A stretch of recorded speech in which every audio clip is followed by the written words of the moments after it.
I work hard for the money. The reason why Homer hasn't been promoted for so many years has been found, because he always works in person when he replaced himself with a dummy. Burns immediately asked his secretary to promote him and increase his salary. Meanwhile, Homer was out slacking off. Today, he was taking the kids on a field trip to the newspaper office. It was time to pass on some adult road rage wisdom to the children in the car. Homer changed lanes like a maniac the entire way, cursing out anyone who dared to pass him. Dad, that's an ambulance. Oh, thanks.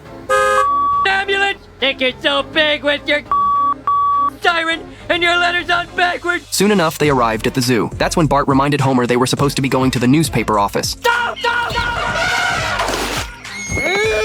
Homer dropped the kids off at the newspaper and tagged along on the tour. Before long, he was bored out of his mind. Then he caught a whiff of cake. It turned out the paper was throwing a retirement party for their food critic. The soon-to-be retired critic had a vicious tongue. Even at her own farewell party, she couldn't stop critiquing the food. Her colleagues could barely stand her. Meanwhile, Homer was devouring cake like there was no tomorrow. The delicious food had him singing and dancing with joy. His genuine passion for eating caught the attention of the newspaper's editor, who happened to be looking for a new food critic. He thought Homer would be perfect and told him to write a 500-word sample review. If it passed muster, they'd hire him.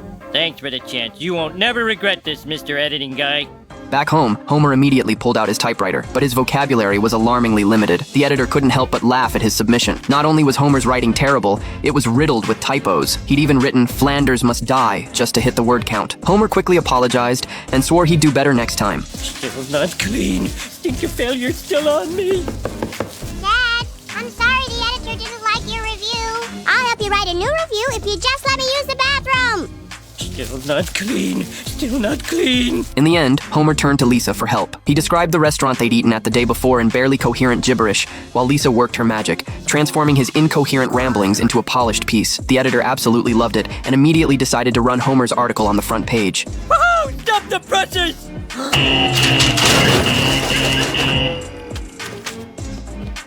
Okay, start the presses! That takes 4 hours.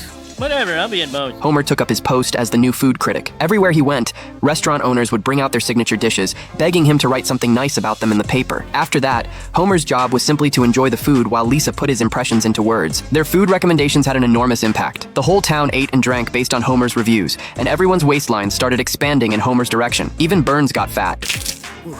There go my shin bones again.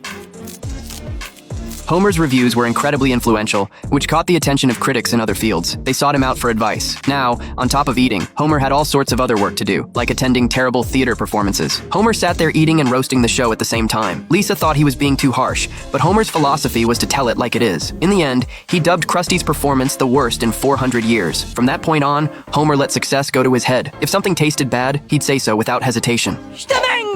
Well, I hope you cut me better than you did these string beans. I seem to be missing a piece of my ear. Homer had gotten so picky that he couldn't even enjoy Marge's pork chops anymore. He used to love them, but now that he'd tasted so much fine cuisine, ordinary food just couldn't satisfy him. Oh, it's a special time in a boy's life and gotta go. Homer trashed every restaurant in town. Lisa couldn't take it anymore and told him his reviews should be more objective. But Homer wouldn't listen. He was convinced he was always right. Lisa quit on the spot and refused to be his ghostwriter any longer. Nobody talks to me that way. I'm Homer Simpson, the most powerful food critic in town, who will never get his comeuppance. You hear me? No comeuppance! We'll be right back. Without Lisa to translate for him, Homer's vocabulary was barely better than the family dog's. He had to write while consulting the dog for input. The result was a review that read like a series of barks. The editor was baffled, wondering how Homer had written something that looked like it came from a dog. He ordered Homer to get his act together because the Springfield Food Festival was coming up next week, and Homer would have to review every restaurant in town. Meanwhile, the restaurant owners in town had gathered to vent their hatred of Homer. His scathing reviews weren't just hurting business, they were destroying the chef's confidence. The Italian restaurant owner had a friend leave a horse head in Homer's bed. Homer not only ate the horse head but gave it a bad review. He was a merciless bad review machine. The Japanese chef suggested they just take Homer out at the Springfield Food Festival.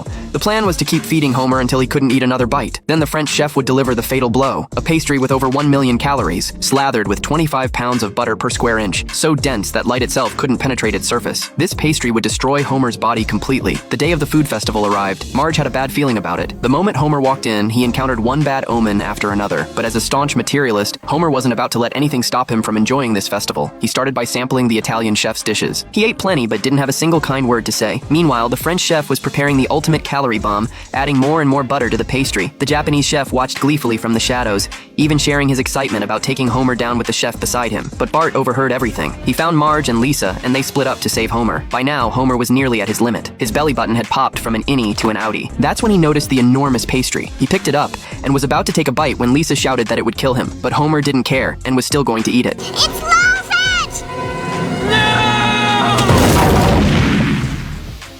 Whew, that was close. Thank God it landed in that smoking crater.